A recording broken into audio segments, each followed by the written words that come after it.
So we were primarily done with the concept of reservation, that was within Article 15 and 16. Now a few case laws are needed just to, you know, round up the loopholes that are there. Like this case of National Legal Service Authority versus Union of India. In this judgment, Supreme Court recognized transgender person as a third gender and ordered the government to treat them as minorities and extend reservation in job, education and other amenities to them. All right. So this judgment is not important to explain the concept of reservation. This judgment is important just to tell you that that the transgenders are also entitled to reservation. That was the effect of this judgment. Supreme Court said that Article 14 does not restrict the word person and its application only to male or female and transgender persons who are neither male or female fall within the expression person. Matlab, according to Supreme Court, the word person occurring under Article 14 would include the transgender persons also. Alright. Then the Supreme Court said that transgender persons are entitled to legal protection of laws in all spheres of the state activity, including employment, healthcare, education, as well as civil citizenship rights, as are enjoyed by any other citizens of this country. And the expression sex that occurs under Article 15 and 16 therefore includes discrimination on the grounds of gender identity. Supreme Court also issued a list of guidelines and I will read it out to you. First guideline was that hijras, transgenders, apart from the binary gender, are to be treated as a third gender for the purpose of safeguarding their rights under Part 3 of our Constitution and the laws made by the Parliament and state legislature. Second guideline was that the transgender person's right to decide their self-identified gender is also upheld, and the center and state governments are directed to grant legal recognition to their gender identity, such as male, female or third gender. Third guideline was that we direct the center and state governments to take steps to treat them as socially and educationally backward classes of citizens and extend all kinds of reservation in cases of admission in educational institutions and for public appointment. Fourth guideline was center and state governments are directed to operate separate HIV serosurveillance centers since transgenders face severe sexual health issues. Fifth guideline was that the center and state government should seriously address the problems being faced by transgender communities such as fear, shame, gender dysphoria, social pressure, depression, suicidal tendency, social stigma, etc. Sixth guideline was that center and state government should take proper measures to provide medical care to transgenders in the hospitals and to provide them separate public toilets and other facilities. Seventh guideline was that center and state government should take steps for framing various social welfare schemes for their betterment. Eighth guideline was that the center and state government should take steps to create public awareness so that transgender will feel that they are also part and parcel of the social life and be not treated as untouchables.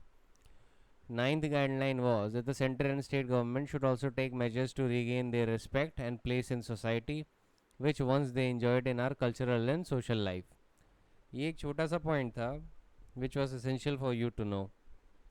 क्योंकि कोई आपसे पूछ सकता है कि क्या transgender को reservation मिल सकता है, तो आपका आंसर है येस, और आप उसके लिए national legal service authority versus union of India का जजमेंट कोट करेंगे. ठीक है, ये आपको रिजर्वेशन के कंसेप्ट को लेके जजमेंट नहीं है, it's just about whether the transgenders are entitled to reservation और नॉट. ठीक है, उस पॉइंट से डील करता है.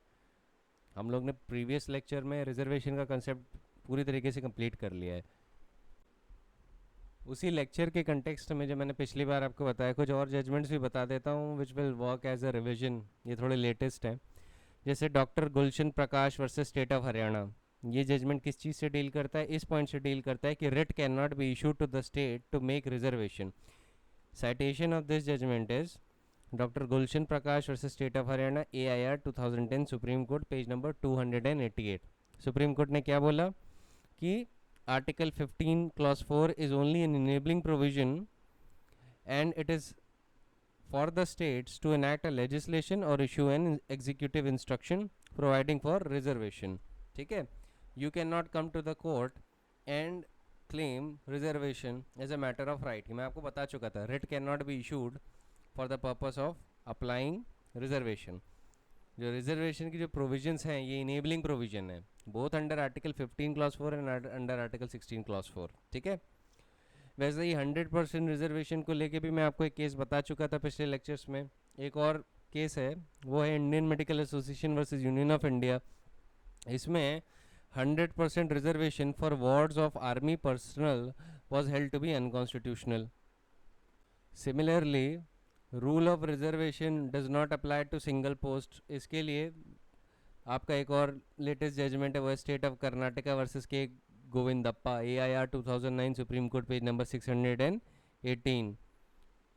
इसमें हुआ क्या था कि ये जो रिस्पोंडेंट थे, he was appointed as a lecturer in the history department in a private aided college.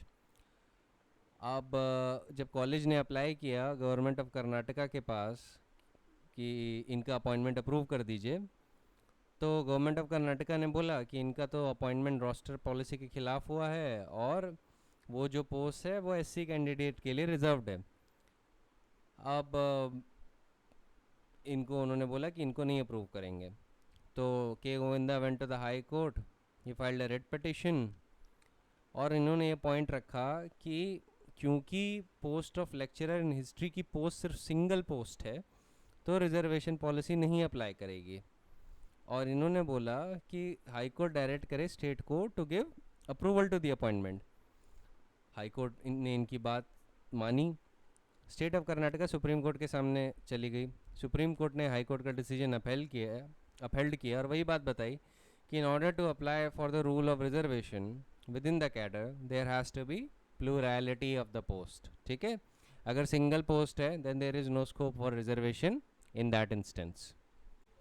वैसे ही there is this judgment that is Surendra Singh versus Punjab state electricity board Patiala, AIR 2015, supreme court, page number 537. This is a judgment which held that the income of the parents are to be considered for the determination of creamy layer.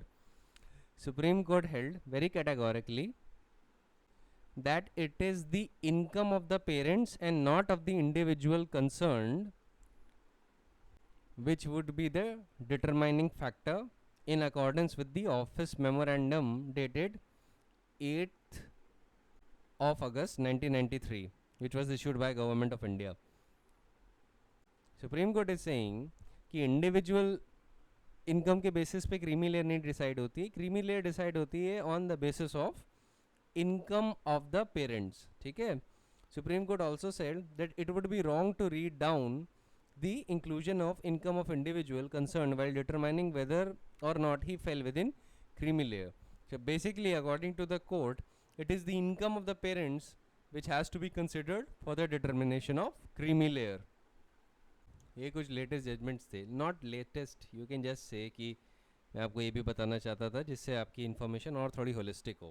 They do not deal with the concept of reservation directly. That was primarily the part and parcel of our lecture, but they do help you in order to further refine your concept. It is for the purpose of refining your concept of reservation, not for the purpose of making you understand. क्योंकि एक बार आप reservation का concept समझ गए जो कि previous lectures का part है, तो ये नॉलेज ये जो केस लॉज हैं, these only help you just to further refine your concept.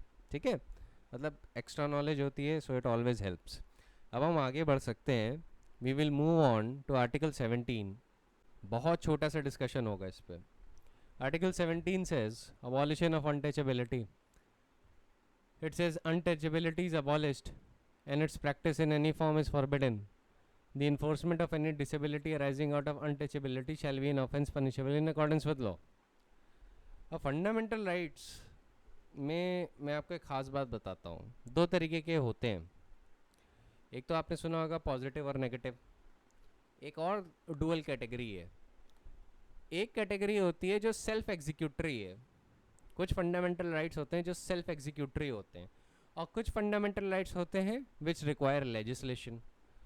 So article 17 is one of those fundamental rights which require legislation. जैसे आर्टिकल 14 है, आर्टिकल 14 के लिए किसी लेजिस्लेशन का होना ज़रूरी नहीं है, इट इज़ सेल्फ एग्जीक्यूटरी, ठीक है।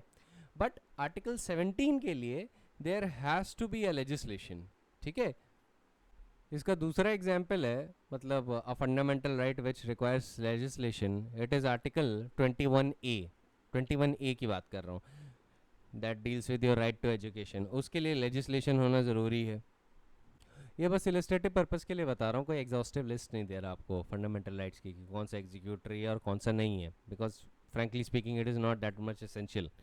लेकिन इतना जान लीजिए कि article 17 it is not a self executory fundamental right, it is a fundamental right which requires legislation, ठीक है। अब इसमें जो वर्ड ऑकर होता है अनटचेबिलिटी, ये तो डिफाइन नहीं किया है कॉन्स्टिट्यूशन ने, ठीक है। एक चीज़ का ध्यान रखिएगा, आर्टिकल 17 अनटचेबिलिटी को लिटरल सेंस में नहीं लेता, ठीक है। ये एक हिस्टोरिकल अनटचेबिलिटी को प्रोहिबिट करता है, जिसको नहीं कहा जाता था कि फला कास्ट का या फला क्लैन का व्यक्ति अछूत है ना। इस टाइप की अनटचेबिलिटी को आर्टिकल 17 प्रोहिबिट करता है और बैन कर देता है टोटली, ठीक है। अब कौन सा लेजिस्लेशन इशू हुआ है, देखिए जो लेजिस्लेशन इशू हुआ है वो है protection of civil rights act 1955, ठीक है। The legislation is called the protection of civil rights act 1955। कहीं लिख लीजिएगा, अबॉलिशन ऑफ अनटचेबिलिटी के कंटेक्स्ट में जो लेजिस्लेशन इशू हुआ है by the parliament in order to give effect to article 17, that is protection of civil rights act 1955। इसका originally नाम था the untouchability offences act 1955, लेकिन 1976 में इसको रीनेम कर दिया और इसका नया नाम है protection of civil rights act 1955। ये थोड़ा इंपॉर्टेंट है क्योंकि प्रीलिम्स में पूछा जाता है, और अगर मेंस में शॉर्ट नोट आता है आर्टिकल 17 पे तो आपको लिखना पड़ेगा, ठीक है। अब आर्टिकल 17 पे जो लोकस क्लासिकस है, इसको कहीं लिख लीजिएगा। लोकस क्लासिकस का नाम है देवराजिया, DEVARAJIAH वर्सेस बी पद्मन्ना, ठीक है, PADMANNA।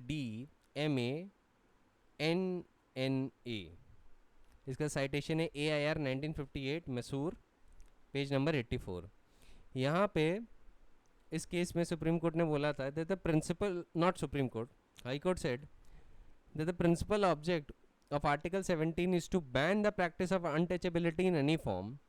This expression refers to the social disabilities imposed on certain classes of person by reason of their birth in certain caste and does not cover social boycott based on conduct. मैं reiterate कर देता हूँ, the principal object of article 17 is to ban the practice of untouchability in any form. This expression refers to social disabilities imposed on certain classes of persons by reason of their birth in certain caste and does not cover social boycott based on conduct. Social boycott based on conduct को नहीं cover करता है। दूसरा इस पे जो locus क्लासिकस है वो भी एक साउथ का ही केस है, वो है Pavadai Gounder versus state of Madras, PAVADAI GOUNDER, Pavadai Gounder versus state of Madras, AIR 1973 Madras, page number 458। यहाँ पे a curious question arose in this case. The state legislature passed a law to improve the condition of living of untouchables by providing for the acquisition of land to construct a colony for them. The argument was advanced that such a construction would result in segregation of those persons and would not be in conformity with Article 17. But the High Court said that this argument is fallacious because Article 17 prohibits untouchability but does not prohibit any ameliorative measures that can be taken by the state government for the amelioration of the community that is regarded as untouchable. तो कहते तो supreme not supreme court high court ने बोला कि ameliorative measures are not prohibited. What is prohibited is the practice of untouchability. ठीक है, तो ये दो ही क्लासिक केसेस हैं, इसको आपको बस ध्यान में रखना है क्योंकि देखिए ये आ जाते हैं कभी कभी, शॉर्ट नोट ही आएगा इस पर, ठीक है, इस पर कोई बड़ा इलेबोरेट लॉ आपसे नहीं पूछा जाएगा कि बताइए इसका क्या हिस्ट्री था, नो, शॉर्ट नोट आएगा इस पर मेंस में, प्रीलिम्स में ज़्यादा से ज़्यादा पूछ लिया जाएगा कि अच्छा कौन सा केस लॉ किससे डील कर रहा है. So this is why it is important for me to tell you. अब देखिए, always remember that the subject matter of Article 17 is not untouchability in its literal or grammatical sense, but the practice of untouchability as it has developed historically in the country. ठीक है, therefore social conduct के कारण, conduct को लेके, या किसी contagious disease या महामारी या सोशल ऑब्जर्वेंस को लेके अगर सोशल बॉयकॉट होता है, ठीक है, तो वो आर्टिकल 17 या protection of civil rights act के अंडर नहीं आता है. ठीक है, जैसे अभी हम लोग सोशल डिस्टेंसिंग प्रैक्टिस कर रहे हैं, ठीक, सो सोशल डिस्टेंसिंग के हिसाब से हमें काफ़ी दूर रहना है एक दूसरे से, और एक दूसरे को टच तो बिल्कुल ही नहीं करना है यूजुअली. लेकिन अगर आप अनटचेबिलिटी को जो आर्टिकल 17 में है उसे लिटरल सेंस में लें, तो आप ये कह सकते हैं कि देखिए तो अनटचेबिलिटी भी है एक तरीके से, तो ये क्या कहते हैं, आर्टिकल 17 का वायलेशन है. The answer is it is not violation of article 17 because article 17 एक हिस्टोरिकल प्रैक्टिस को प्रोहिबिट कर रहा है. ठीक है, ये लिटरल सेंस में अनटचेबिलिटी को प्रोहिबिट नहीं कर रहा है कि अगर मान लीजिए कि untouchability is existing, literal sense में बात कर रहा हूँ अब, it is existing because of some grave disease, ठीक है, या कोई सोशल एब्जॉर्बेंस के कारण, या कोई सोशल बॉयकॉट के रिजल्ट की वजह से, ठीक है, या एपिडेमिक की वजह से, तो ऐसी सिचुएशन में this will not be with in the purview of article 17. So what kind of untouchability is being prohibited by Article 17? That kind that has been historically practiced कि this particular community belongs to a group of untouchables, hence he should not be touched. इस practice पे attack कर रहा है constitution. ठीक है, तो untouchability के जो शब्द यूज हुआ है वो लिटरल सेंस में नहीं हुआ है, वो एक प्रैक्टिस के सेंस में हुआ है, इस बात का ध्यान रखिएगा. ठीक है, अब साथ ही साथ चाहे तो आर्टिकल 17 में ये भी लिख सकते हैं कि whenever any fundamental right like Article 17 is violated by a private individual, it is the constitutional obligation of the state to take necessary steps for the purpose of interdicting such violation and ensuring observance of the fundamental rights by the private individual who is transgressing the same. The state is under a constitutional obligation to see that there is no violation of the fundamental right of such person. ठीक है, इसी के साथ आप article 14, 21, 23, 25, 29 and your article 38, 46 इन्हीं को साथ ही साथ चाहें तो एक एक लाइन में डिस्क्राइब कर सकते हैं अपने आंसर में, वो भी बड़ा सफिशिएंट रहेगा.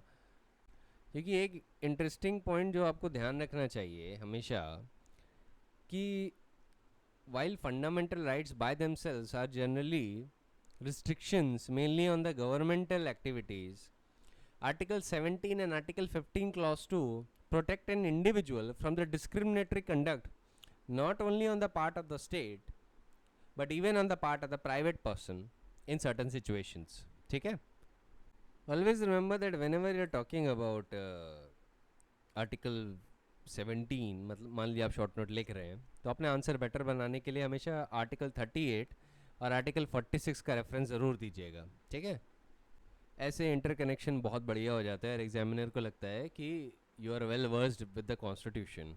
आप उसमें चाहें तो आर्टिकल 14 की भी थोड़ी बात कर सकते हैं, एमेलियोरेटिव मेजर्स की भी बात कर सकते हैं under article 15 and under article 16 जो रिजर्वेशन है. ठीक है, थोड़ा बहुत मतलब आर्टिकल 17 पे शॉर्ट नोट लिख रहे हैं तो शॉर्ट नोट में कंटेंट भी उतना होना चाहिए। अगर आपको 2 केस लॉ याद है तो आप 2 केस लॉ वो लिख दीजिए जो मैंने अभी आपको बताया। और अगर आप चाहते हैं कि आप बेयर एक्ट बेस्ड आंसर दें तो बेयर एक्ट बेस्ड आंसर दे दीजिए, no not bare act, bare text based answer दे दीजिए। और इंटरकनेक्शन अपना अच्छा रखिएगा कि जिससे ये लगे कि you have a command over the constitution, then you will get better marks as compare to your peers. ठीक है, कंपटीशन में मेन चीज़ किस बात का ध्यान रखना होता है, सिर्फ इस बात का ध्यान रखना पड़ता है कि you get more marks than the person sitting next to you. ठीक है, आधा नंबर भी ज़्यादा मिल गया, यू विल सक्सीड। कंपटीशन में डिस्टिंक्शन लाने पे ध्यान नहीं दिया जाता है, कंपटीशन में एक चीज़ पे ध्यान दिया जाता है कि आपको आपके कॉम्पिटिटर से ज़्यादा नंबर आने चाहिए, चाहे आधा ही नंबर ज़्यादा है। ठीक है, और शॉर्ट नोट में बहुत ज़्यादा नहीं लिखा जाता, अगर शॉर्ट नोट आएगा तो मैं उसकी लेंथ भी बता दे रहा हूँ। ज़्यादा से ज़्यादा क्या कहते हैं 2/3 ऑफ अ पेज लीजिएगा या एक पेज, प्रॉपर लेंथ है 2/3 ऑफ द पेज। लेकिन अगर आपको लगे कि मेरे पास कंटेंट ज़्यादा है, मैं काफ़ी कुछ बताना चाहता हूँ और मैं बहुत एलोक्वेंटली वो बता भी सकता हूँ, और तो इन दैट सिचुएशन आप इस बात पे ध्यान रखिएगा कि आप एक पेज से ज़्यादा ना लें। ठीक है, वैसे एबॉलिशन ऑफ टाइटल्स भी एक शॉर्ट सा डिस्कशन है, इस पर भी शॉर्ट ही नोट आएगा मेंस में, और प्रीलिम्स में इससे लेके एक लोकस क्लासिकस केस है, उसका नाम है Balaji Raghavan versus union of India, discuss कर लेते हैं लगे हाथ। पहले आर्टिकल 18 देख लें, क्या कहता है एबॉलिशन ऑफ टाइटल्स।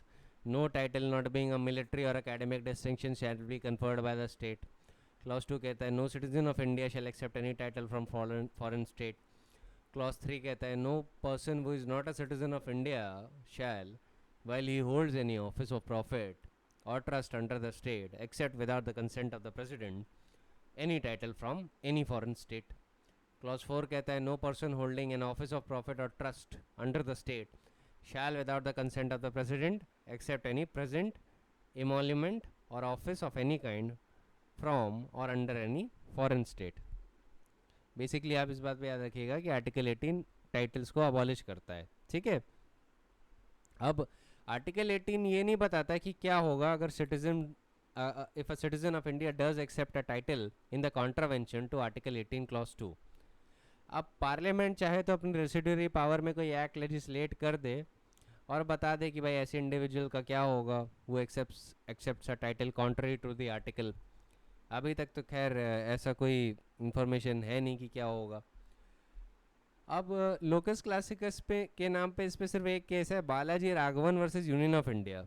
ठीक है, अब इस केस में सुप्रीम कोर्ट ने रूल किया था कि जो नेशनल अवार्ड हैं like Bharat Ratna, Padma Vibhushan etcetera which are awarded by government of India, ये टाइटल नहीं होते हैं within the meaning of article 18 clause 1।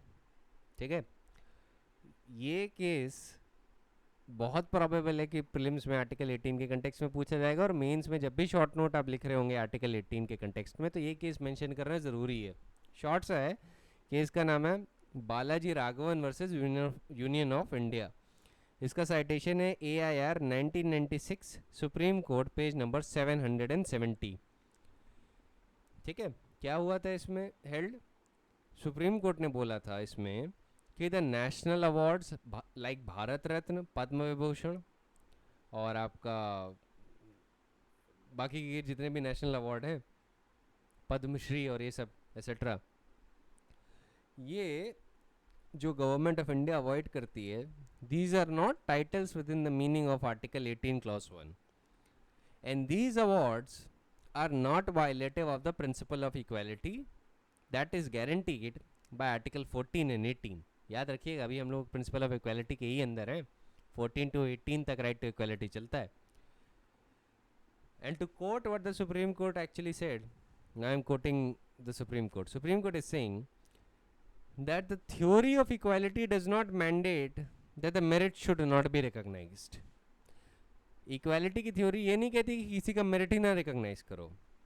Article 51A of the Constitution speaks of fundamental duties of every citizen of India. In this context, we may refer to the various clauses of Article 51A and specifically Clause J, which exhorts every citizen to strive towards excellence in all spheres of individual and collective activity so that the nation constantly rises to higher levels of endeavor and achievement. It is therefore necessary that there should be a system of awards and decorations to recognize excellence in the performance of these duties. साथ ही साथ supreme court ने ये भी बोला कि ये जो awards जो कन्फर होते हैं बाय द स्टेट, इनको सफिक्सेस या प्रीफिक्सेस की तरह यूज़ नहीं किया जाना चाहिए. ठीक है, ये भी बोला है. These awards are not meant to be used as suffixes or prefixes. And the court also suggested that the Prime Minister, in consultation with the President, should appoint a high-level committee to lay down the criteria for selection of the persons for these awards. ठीक है, क्योंकि अगर मान लीजिए कोई criteria for selection नहीं होगा, then the conferment of Padma awards without any firm guidelines and without any foolproof method of selection is bound to breed nepotism, favoritism, patronage and even corruption. ठीक है, this is your Balaji Raghavan versus union of India. ठीक है, तो main चीज़ याद रखिएगा कि जो awards हैं जैसे भारत रत्न, पद्म विभूषण, पद्म भूषण एंड पद्मश्री, जिनको नेशनल अवार्ड्स कहा जाता है, they would not amount to title within the meaning of article 18 clause 1. ठीक है, और उन्हें सफिक्सेस और प्रीफिक्सेस की तरह यूज़ नहीं किया जाना चाहिए. ठीक है, अब सवाल ये उठता है कि मान लीजिए अगर किसी ने यूज़ किया तो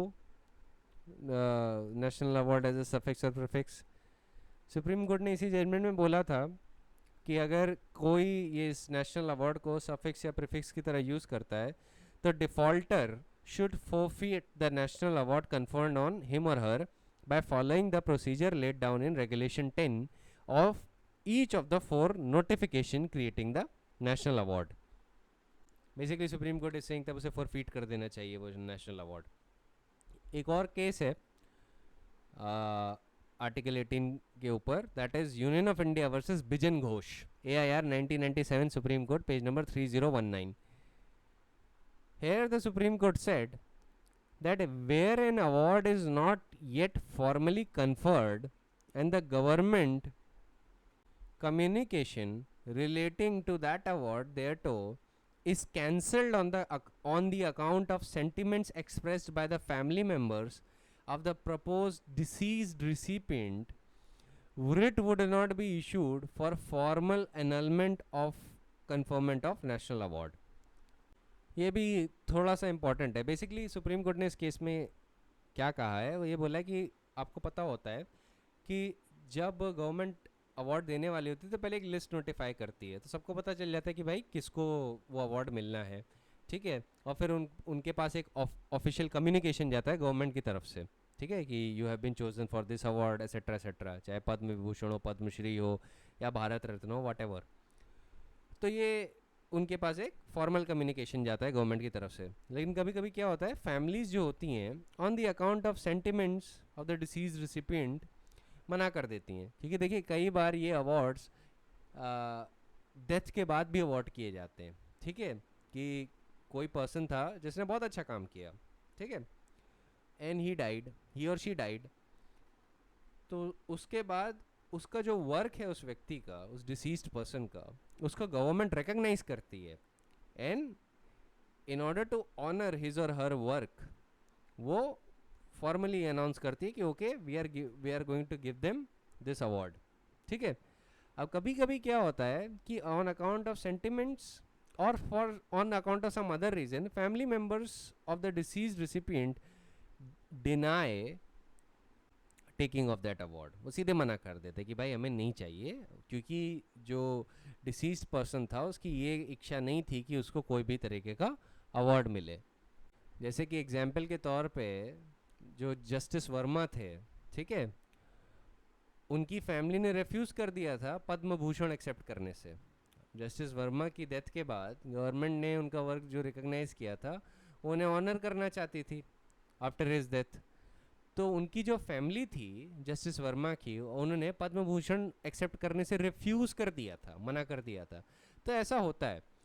तो basically union of India versus बिजन घोष में पॉइंट ये था कि जहाँ पे फॉर्मल अनाउंसमेंट हो गया है लेकिन एक्चुअली फैमिली ने एक्सप्रेस किया है कि भाई इनको किसी भी अवार्ड की ज़रूरत नहीं, इनको अवार्ड नहीं चाहिए, ठीक है, we will not accept the award. तो ऐसे में क्या वृट लाए करेगी for the formal annulment of the conferment of the national award, क्योंकि भाई नोटिफिकेशन में तो नाम है ना, तो एक रिट लाई करेगी कोर्ट में for the formal अनलमेंट of the conferment of national award. इसका आंसर सुप्रीम कोर्ट ने बोला था नहीं, a writ would not lie for the formal annulment of the conferment of national award in such cases, ठीक है। तो ये एक दूसरा लोकस क्लासिकस था इस पॉइंट पे, ये भी ख़त्म हो गया, ठीक है। अब हम आगे बढ़ते हैं, राइट टू फ्रीडम पे आ जाते हैं। देखिए कितनी जल्दी हमने आर्टिकल 17 और 18 डील कर लिया, उसका रीज़न यही है कि जिस पे पॉइंट्स कॉम्प्लेक्स नहीं है वो आसान है डील करना इन द कॉन्स्टिट्यूशन। और फंडामेंटल राइट्स में जो सबसे बड़े बड़े पार्ट्स हैं वो हैं आर्टिकल 19, आर्टिकल 21, ठीक है। उसके बाद है आपका your article 25, your article 25 to 28, फिर आपका 29 एंड 30, फिर 32 थोड़ा सा बड़ा है। एक बार ये हो जाता है then you can rush through the constitution, ठीक है। क्योंकि बहुत ज़्यादा कॉम्प्लेक्स पॉइंट भी हैं, इन पे केस लॉ भी बहुत है, और मेनली जो आपसे सवाल पूछे जाएंगे मेनली इन्हीं से डील करेंगे। तो ये बहुत इंपॉर्टेंट है कि इनको डिटेल में डील किया जाए, ठीक है। डिटेल में तो खैर हमने इन आर्टिकल 17 और 18 को भी डील कर लिया, लेकिन ये कंपैरेटिवली छोटा है इसलिए रिलेटिवली स्पीकिंग, क्योंकि उस पर इतनी कंट्रोवर्सी नहीं है, उस पर इतना बल्क ऑफ केस लॉ नहीं है, ठीक है। That is why it is simpler in nature. उस पर क्या इंपॉर्टेंट था मैंने बता दिया। अब हम आगे बढ़ते हैं आर्टिकल 19 पे, that is protection of certain rights regarding freedom of speech etcetera. अब ये कहता है कि all citizen shall have the right to a freedom of speech and expression, b to assemble peaceably and without arms, c to form association or unions or cooperative societies, d to move freely throughout the territory of India, e to reside and settle in any part of the territory of India, and g to practice any profession or to carry on any occupation, trade or business, ठीक है। अब इन rights पे reasonable restrictions लग सकते हैं जो कि clause 2, clause 3, clause 4, clause 5, clause 6 में ले डाउन किए गए हैं, ठीक है। They are each in context, ये जो रिस्ट्रिक्शंस हैं रीजनेबल रिस्ट्रिक्शंस हैं, these are each in context of the freedoms that are available under article 19 clause 1, ठीक है। ऐसे क्लॉज 1 के सब क्लॉज ए के कंटेक्स्ट में क्लॉज 2 में रिस्ट्रिक्शंस दी गई हैं, ठीक है, कि nothing in clause sub clause A of clause 1 shall affect the operation of any existing law और prevent state from making any law in so far as such law imposes reasonable restriction on the exercise of the right conferred by the said subclause in the interest of sovereignty and integrity of India, security of the state, friendly relation with the foreign state, public order, decency or morality, or in relation to contempt of court, defamation or incitement to an offense। तो कितनी restriction हो गई? 9 restriction हो गई। मतलब आज जब article 19 देखेंगे तो सबसे ज़्यादा रिस्ट्रिक्शंस जिस फ्रीडम पे है वो है freedom of speech and expression, ठीक है। और ये रिस्ट्रिक्शन में कीवर्ड्स क्या हैं? क्लॉज 2 में keywords along with the restriction is कि रीजनेबल रिस्ट्रिक्शंस ही लॉ लगा सकता है, ठीक है। रिस्ट्रिक्शंस कौन सी लग सकती हैं? रीजनेबल। तो एक काम मैं आपको दे रहा हूँ कि आर्टिकल 19 का क्लॉज 1 से लेके क्लॉज 6 तक रीड करिएगा पूरा, ठीक है। अभी आज जो हम मेन डिस्कशन करेंगे, क्योंकि we can't start with the case law head on, तो मेनली हम लोग को क्या करना है अभी ये समझाना है कि what is reasonable restriction.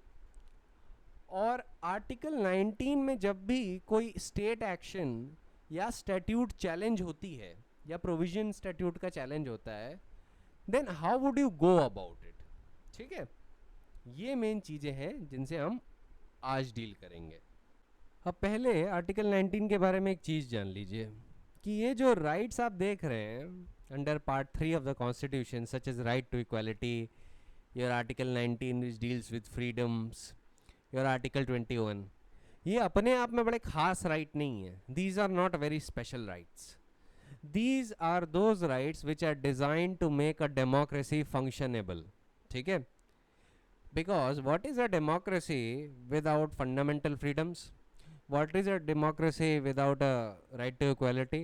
What is a democracy without right to life and liberty? ये खुद सोचने की बात है. ठीक है? तो जो फंडामेंटल राइट्स आप देख रहे हैं, they are not by themselves very special rights. And I'm also speaking in context of Article 19. These rights are basic rights which are recognized and guaranteed as a national rights which are inherent in the status of citizen of a free country, but they are not absolute in nature. अच्छा, अभी मैंने बोला कि ये बड़े खास right नहीं है आपस में. ठीक है, ये इंडिकेशन आपको पार्ट 3 में ही मिल जाता है कि these rights are not very special rights. तभी पार्ट 3 इनको कैसे बुलाता है? पार्ट 3 अपने आप को क्या बुलाता है? Fundamental rights. What is fundamental? Something that is basically inherent और नेसेसरी. ठीक है, किसी चीज की फंडामेंटल क्वालिटीज.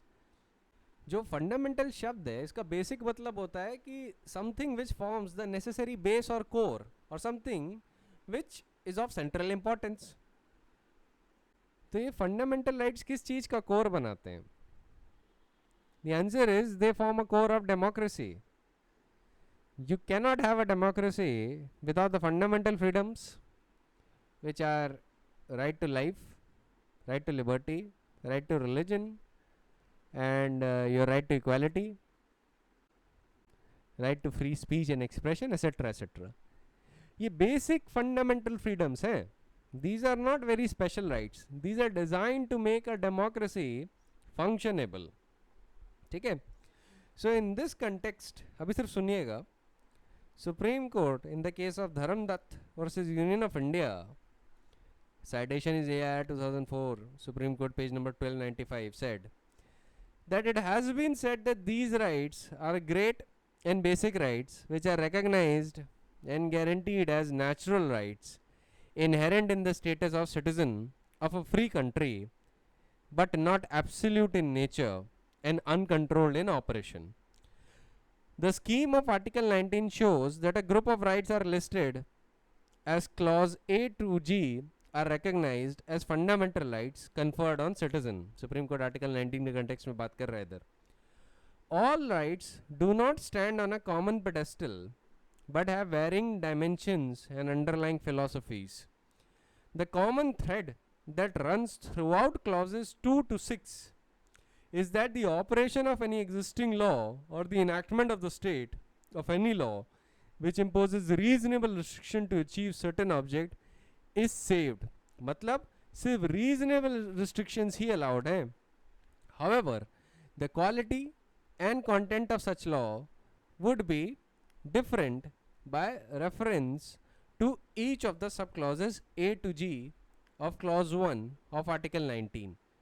अब सुप्रीम कोर्ट का ये एक्सप्रेशन मुझे समझाने दीजिए इन कंटेक्स्ट ऑफ आर्टिकल 19 इटसेल्फ. अब जैसे आर्टिकल 19 के क्लॉज ए में freedom of speech and expression किन किन ग्राउंड्स पर रिस्ट्रेन किया जा सकता है? रीजनेबल रिस्ट्रिक्शंस लगाई जा सकती हैं on the grounds of interest of sovereignty and integrity of India, security of the state, friendly relation with the foreign state, public order, decency और morality, in relation to contempt of court, defamation और incitement to an offence. ठीक है, but जब आप clause B देखेंगे that is to assemble पीसीबली and without arms, उसमें किन किन चीज़ों पे रीजनेबल रिस्ट्रिक्शन लगाई जा सकती है? तो उसमें आपको आंसर मिलता है sovereignty and integrity of India, public order,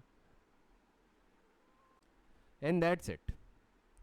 ये दो ग्राउंड है, sovereignty and integrity of India and public order. ठीक है, बट आर्टिकल 19 के क्लॉज 1A के कंटेक्स्ट में, क्लॉज 2 में देयर वर 9 रिस्ट्रिक्शंस, और क्लॉज B के कंटेक्स्ट में देयर आर 2 रिस्ट्रिक्शंस. ठीक है, कि आप sovereignty and integrity of India और पब्लिक ऑर्डर के ही कंटेक्स्ट में रीजनेबल रिस्ट्रिक्शंस इंपोज कर सकते हैं एंड नो मोर. तो सवाल ये उठता है कि क्या अगर मान लीजिए स्टेट को रीजनेबल रिस्ट्रिक्शन लगानी है on this freedom to assemble पीसीबली and without arms, तो क्या वो डिफेमेशन, कंटेम्प्ट ऑफ कोर्ट या डिसेंसी और मोरालिटी के ग्राउंड पे रिस्ट्रिक्शन लगा सकता है? That is available in context of freedom of, ये रिस्ट्रिक्शंस का जो ऑप्शन है that is available to the state in context of article 19 clause 1A, that is freedom of speech and expression, तो क्या वो वही restrictions जो उसे उधर allowed है, क्या वो क्लॉज बी में भी वैसी रिस्ट्रिक्शन, रीजनेबल रिस्ट्रिक्शन इम्पोज कर सकता है कि नहीं? The answer is no. ठीक है, वो नहीं कर सकता. क्लॉज बी के कॉन्टेक्स्ट में क्लॉज 3 है.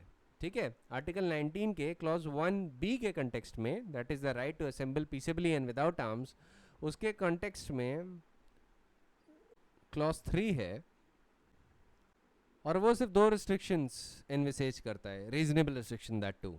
ठीक है, पहला sovereignty and integrity of India के कंटेक्स्ट में और दूसरा पब्लिक ऑर्डर के कंटेक्स्ट में. तो स्टेट के पास ये ऑप्शन नहीं मौजूद है कि पीसफुली एंड विदाउट आर्म्स के असेंबल होने का जो फ्रीडम सिटीजन्स को अवेलेबल है उसमें डिसेंसी या मॉरलिटी के नाम पे कोई रीजनेबल रिस्ट्रिक्शन लगा दे, वो नहीं लगा सकता. ठीक है, इसी कंटेक्स्ट में सुप्रीम कोर्ट कह रहा है कि the quality and the content of such law would be different by reference to each of the sub clauses A to G of clause 1 of article 19. कि किस पे किस क्वालिटी का रिस्ट्रिक्शन रीजनेबल होगा, किस कंटेंट पे हो सकता है. ठीक है, ये डिफर करता है. ठीक है, अब एक चीज बहुत ध्यान से सुनिएगा. ठीक है, एक चीज तो आपको पता ही होगी आर्टिकल 19 पढ़ के कि article 19 does not confer absolute rights. कोई भी राइट एब्सोल्यूट नहीं हो सकता. ठीक है, each of these rights is liable to be controlled, curtailed and regulated to some extent by laws made by parliament और स्टेट लेजिस्लेचर्स. ठीक है, तभी रीजनेबल रिस्ट्रिक्शन के क्लॉजेज अवेलेबल है अंडर आर्टिकल 19 क्लॉज 2, 3, 4, 5, 6. उसमें जो मेन जो कॉमन थ्रेड आपको मिलेगी ना, रीजनेबल रिस्ट्रिक्शन का टर्म हमेशा ऑकर होगा हर क्लॉज में. तो इस कंटेक्स्ट में सुप्रीम कोर्ट ने कहा है in the case of society for unaided private schools of Rajasthan versus union of India, AIR 2012, supreme court, page number 3445, that clauses 2 to clause 6 of article 19 lay down the grounds and the purpose for which a legislature can impose reasonable restrictions on the rights guaranteed by article 19 clause 1 subclause A to G. It has been held that the state cannot travel beyond the contours of clauses 2 to 6 of article 19 of the constitution in curbing the fundamental rights guaranteed by clause 1. मतलब जो reasonable restriction के clauses हैं from clause 2 two clause 6, इनके बाहर नहीं जा सकता state. और जब कोर्ट किसी लॉ की वैलिडिटी चेक करता है, when supposing the law has been challenged as it violates article 19, तो वहाँ पे court is not concerned with the necessity of the impugned legislation कि क्या कहते हैं, गवर्नमेंट बता रही है कि लेजिस्लेशन लाना क्यों ज़रूरी था. कोर्ट कहता है we are not concerned with that. वहाँ पे it is also not concerned with the wisdom of the policy underlying it. Court is also not concerned with the wisdom of the policy underlying it, but the court is concerned only with one thing कि whether the restriction is in excess of the requirement and whether the law has overstepped the constitutional limitation. अच्छा, court ने ये क्यों mention किया कि restriction is in excess of requirement और not? ये क्यों जज करता है?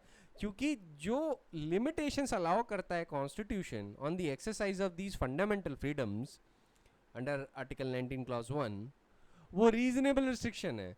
तभी अगर कहीं पे भी कोर्ट ने ये पा लिया कि restrictions are going beyond their requirement, they are in excess of the requirement, then the restrictions will no longer be categorized as a reasonable restriction and it would be liable to be struck down as it is not a reasonable restriction. ठीक है, ऐसी restriction फिर उड़ जाएगी. ठीक है, साथ ही साथ कोर्ट ये भी देखता है कि whether the law has overstepped the constitutional limitations or not. अब इसमें बहुत कुछ आ सकता है. ये जो मैंने केस लॉ बताया ये आपको लिखना या रटना नहीं, ये कंसेप्ट समझाने के लिए मैं कोट कर रहा हूँ. ठीक है, मैं जितनी भी चीज़ें बोलता हूँ केस लॉ से ही बोलता हूँ, so that you understand a concept better.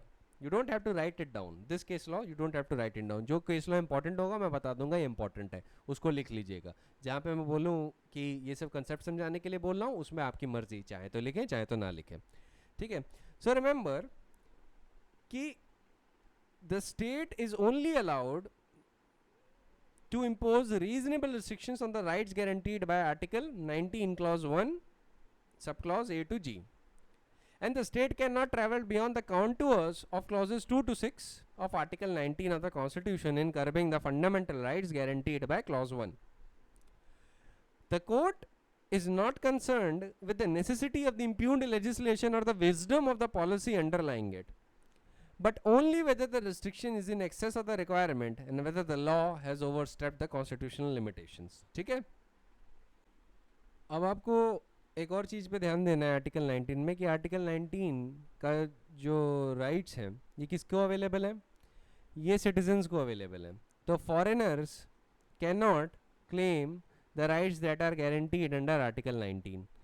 तो फॉरेनर आके ये नहीं कह सकता कि I have the fundamental right to reside and settle in any part of India that is mentioned in article 19 clause 1 sub clause E.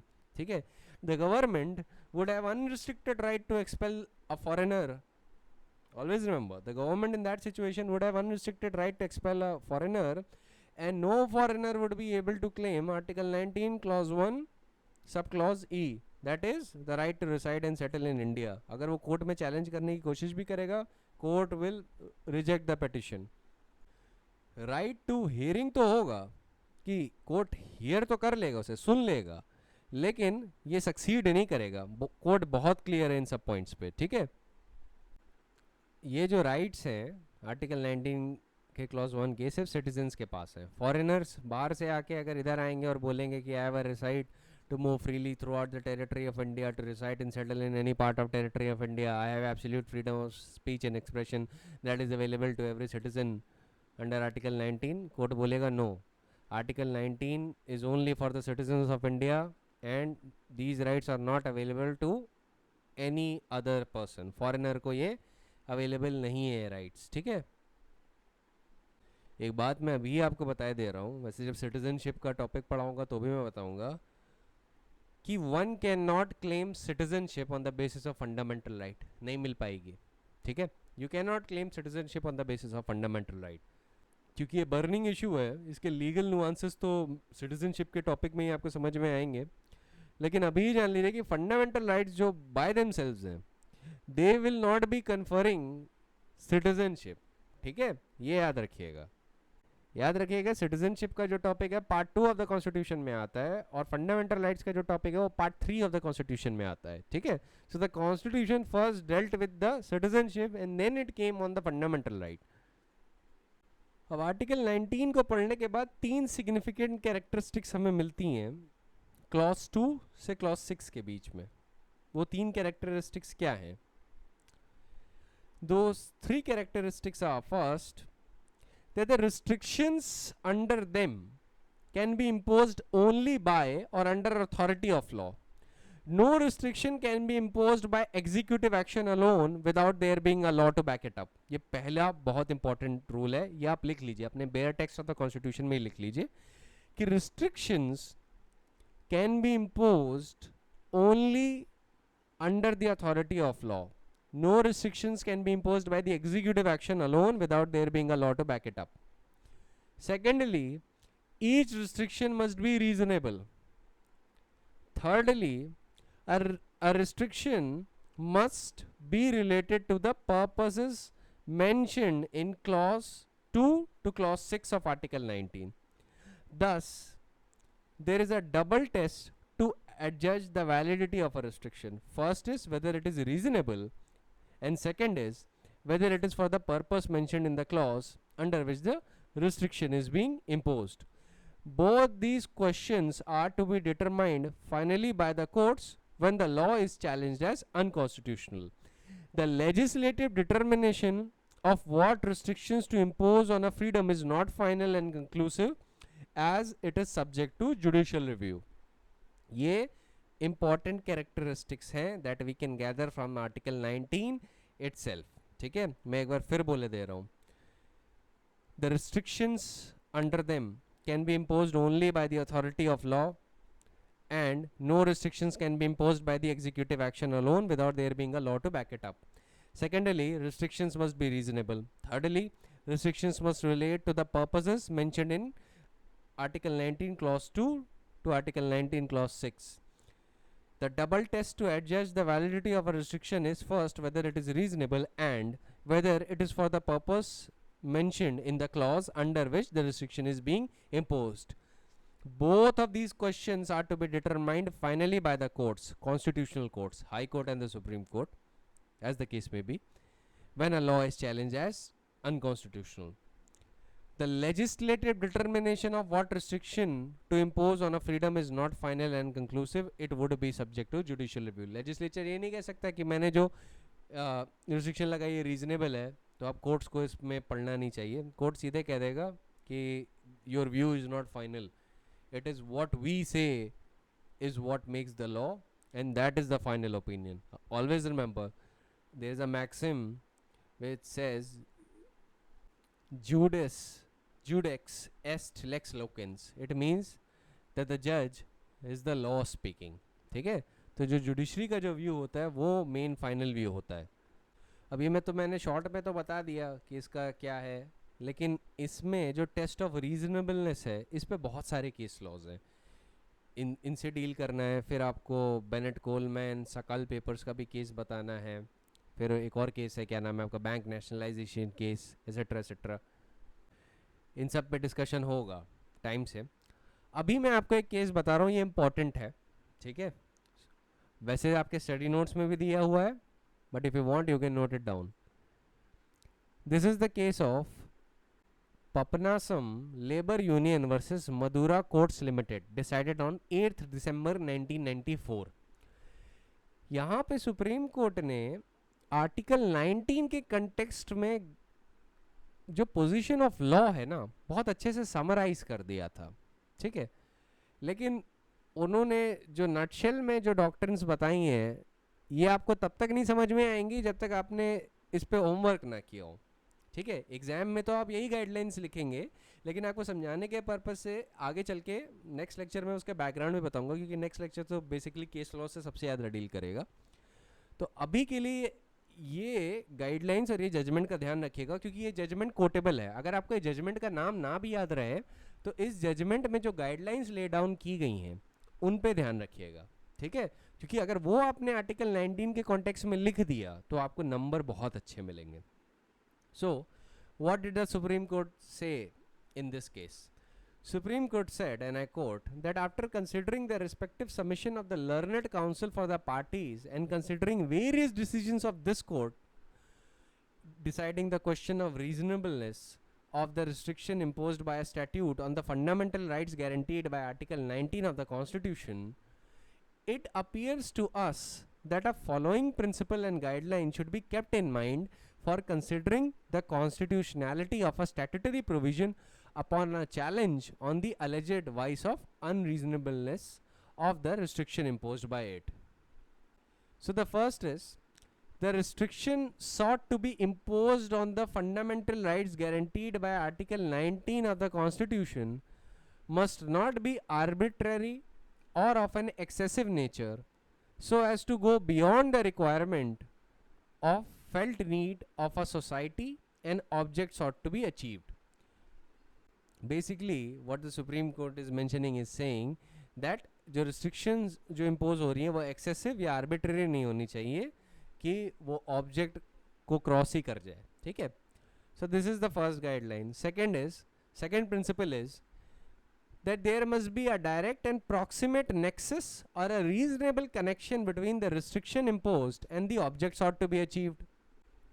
Third is, no abstract or fixed principle can be laid down which may have a universal application in all cases. Such consideration on the question of quality of reasonableness, therefore, is expected to vary from case to case. Fourth is, in interpreting constitutional provisions, court should be allied to the felt need of the society and the complex issues facing the people, which the legislature intends to solve through effective legislation. Fifth principle is, in appreciating such problems and felt need of the society, the judicial approach must necessarily be dynamic, pragmatic and elastic.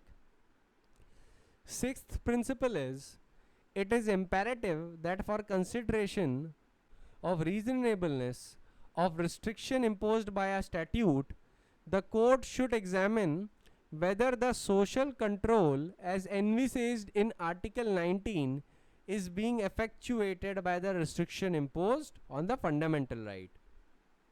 Seventh principle is that although Article 19 guarantees all the 7 freedoms to the citizen, such guarantee does not confer any absolute or unconditional right, but is subject to reasonable restriction which the legislature may impose in public interest. It is therefore necessary to examine whether such restriction is meant to protect social welfare, satisfying the need of prevailing social values. Eighth principle is that the reasonableness has got to be tested both from the procedural and substantive aspects. Very important. The reasonableness has to be tested both from procedural and substantive aspects. इतना काम नहीं चलेगा कि सिर्फ substantive law से deal कर लिया, procedural law भी चैलेंज हो सकता है under article 19. So the reasonableness would apply both on procedural and substantive aspects. Court continues and says, it should not be bound by processual perniciousness or jurisprudence of remedies. Then the next principle is, that is the ninth principle, that the restriction imposed on the fundamental rights guaranteed under Article 19 of the Constitution must not be arbitrary, unbridled, uncanalized, and excessive, and also not unreasonably discriminatory. Ex hypothesis, therefore, a restriction to be reasonable must also be consistent with Article 14 of the Constitution. Very, very important. आपको कुछ याद रहे या ना रहे, ये ज़रूर याद रखने की ज़रूरत है कि a restriction to be reasonable must also be consistent with Article 14 of the Constitution. Then the 10th principle is, in judging the reasonableness of the restriction imposed by clause 6 of Article 19, the court has to bear in mind the director principle of state policy. And the last principle is that ordinarily any restriction so imposed which has the effect of promoting or effectuating a directive principle can be presumed to be a reasonable restriction in public interest. ये principles बहुत important है because Supreme Court actually culled these principles from various case laws. ठीक है, अब हो सकता है right now you are not understanding these principles, but these principles needs to be mentioned as of now so that you know what do you have to write in the examinations. ठीक है, so these principles from the point of view of the examinations are very, very important, and of course from the point of view of the litigation and practice in Supreme Court as well are very important, because unless and until you understand the principles, how would you practice or challenge a statute under Article 19? You won't be able to, है ना. अब इन principles के ऊपर मैं एक और principal add कर देता हूँ आर्टिकल 19 के ही कॉन्टेक्स्ट में कि any law affecting a fundamental right and also Article 19 may be held to be bad or void for sheer vagueness and uncertainty. ठीक है, अगर कोई लॉ ऐसा है जो वेग या अनसर्टेन है तो वो भी वायलेट कर सकता है फंडामेंटल राइट. ठीक है, और आर्टिकल 19 के कॉन्टेक्स्ट में ऐसा हो चुका है. कौन से जजमेंट में? Shreya single versus union of India. उस जजमेंट में द लॉ वाज वेग. तो ये पॉइंट भी आप ऐड कर लीजिएगा. मैं ये जो डॉक्ट्रिन ऑफ वेगनेस है ये मैं आर्टिकल 19 में ही समझाऊंगा कि डॉक्ट्रिन ऑफ वेगनेस में कैसे कोई लॉ अनकॉन्स्टिट्यूशनल हो जाता है. ठीक है, I will quote numerous judgements for that point. In fact judgements की ज़रूरत नहीं है, मेन आपको कंसेप्ट समझाने की ज़रूरत है. So you can add this point two the list of principles that I mentioned. एक और बात याद रखिएगा, ये जो टर्म रिस्ट्रिक्शन है वो अपने अंदर टर्म प्रोहिबिशन भी इंक्लूड करता है. ठीक है, पर कभी कभी क्या हो सकता है, in certain circumstances your fundamental right may also be prohibited and it would be valid. ठीक है, ये मैं किसके कंटेक्स्ट में बोल रहा हूँ? ये मैं आर्टिकल 19 क्लॉज जी के कंटेक्स्ट में बोल रहा हूँ. Refer to article 19 clause 1 sub clause जी. ठीक है, उसके कंटेक्स्ट में बोल रहा हूँ. उसमें लिखा है ना, टू प्रैक्टिस एनी प्रोफेशन और carry on any occupation, trade और बिजनेस. तो जैसे लिकर ट्रेड की बात करिए, अब for example state of Bihar ने लिकर ट्रेड बैन कर दिया है, टोटल बैन कर दिया है, ठीक, तो इट इज अ प्रोहिबिशन, लेकिन दिस इज अलाउड और ये सर्टेन सर्कमस्टेंसेज में ये वैलिड बन सकता है, ये वैलिड और रीजनेबल रिस्ट्रिक्शन माना जा सकता है, ठीक है। इसीलिए मैंने आपको पहले ही बता दिया कि इससे पहले आपका दिमाग उस तरफ से जाए कि रिस्ट्रिक्शन लिखा है तो क्या प्रोहिबिशन आएगा उसके अंदर या नहीं। द आंसर इज प्रोहिबिशन का टर्म भी उसी के अंदर इंक्लूडेड होगा, कोर्ट ने ऐसे ही कंस्ट्रू किया है। तो जैसे लिकर बैन के कंटेक्स्ट में मैं आपको एक बात बता देता हूँ कि हालांकि प्राइमा फेसा आपको लगेगा कि जो स्टेट है वो आपका फंडामेंटल फ्रीडम बैन कर रहा है, ठीक है, प्रोहिबिट कर रहा है, लेकिन जब आप उसके कॉन्टेक्स्ट में क्लॉज 6 पढ़ेंगे तो क्या वहाँ पे लिखा है कि स्टेट रीजनेबल रिस्ट्रिक्शन लगा सकता है in the interest of general public, ठीक है, और वो चाहे तो टेक्निकल क्वालिफिकेशंस भी बता दे या बिजनेस ट्रेड या ऑक्यूपेशन इंडस्ट्री खुद उसको मोनोपोलाइज भी कर ले, है ना। अब जैसे कोई आदमी बोले कि मैं यूरेनियम में डील करना चाहता हूँ तो आप नहीं कर सकते, atomic energy sole domain of the union, ठीक है, वो उसने मोनोपोलाइज करके रखा है, private persons can not indulge in that.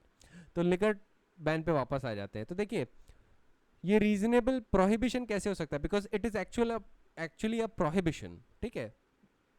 तो जब ये प्रोहिबिशन है तो देखिए पहली चीज तो इंटरेस्ट ऑफ जनरल पब्लिक में है, साथ ही साथ जब आप directive principle of state policy देखते हैं तो directive principle of state policy का आप आर्टिकल 47 देखिए, ठीक है, उसमें लास्ट लाइन देखिए क्या लिखा है, that the state shall endeavour to bring about a prohibition of consumption except for medicinal purpose of intoxicating drinks and drugs which are injurious to health.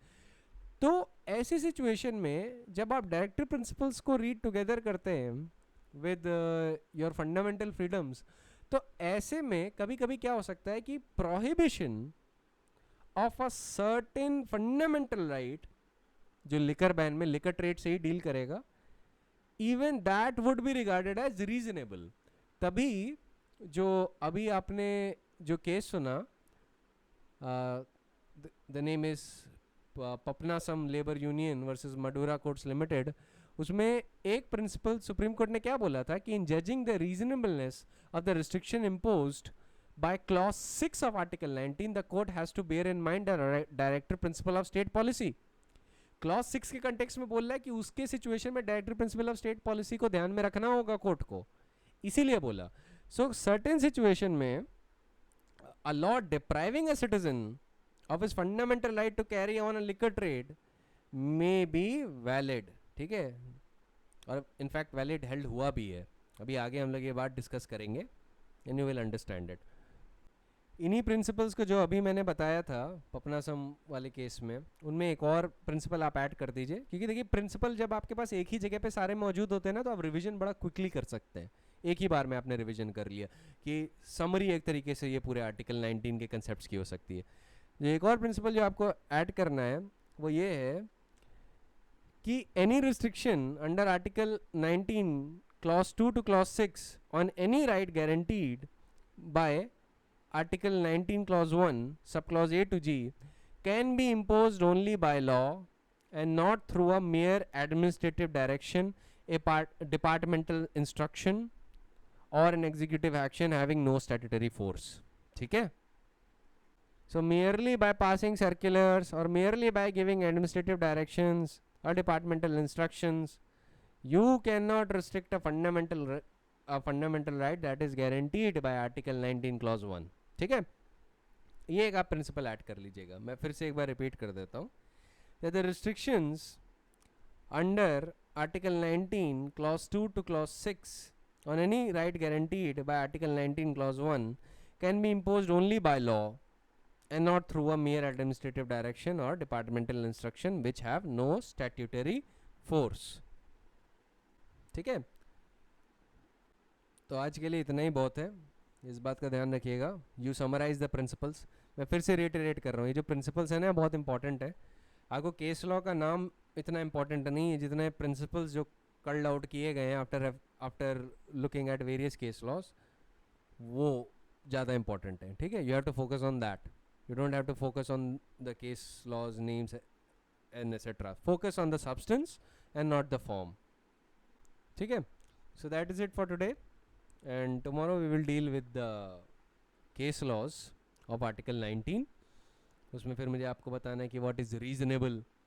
Reasonable कैसे जज करता है, क्या ये एब्स्ट्रैक्ट टेस्ट है या कोर्ट टाइम के हिसाब से रीजनेबलनेस चेंज करता रहता है, ये भी बहुत इंपॉर्टेंट है जानना. Effect versus subject matter test में क्या होता है, कोर्ट किस पे ध्यान देगा, subject matter of the legislation या इफेक्ट ऑफ द लेजिस्लेशन, किस पे ध्यान देगा, ये सब मैं आपको कल बताऊंगा. ठीक है, आज के लिए जितना बताया है, आज के लिए आपको सिर्फ उस पर फोकस करना है, क्योंकि जब आप इस पे फोकस कर लेंगे then that would be the foundation of tomorrow's lecture. तो कल वो सारी चीज़ें समझ में भी आएंगी.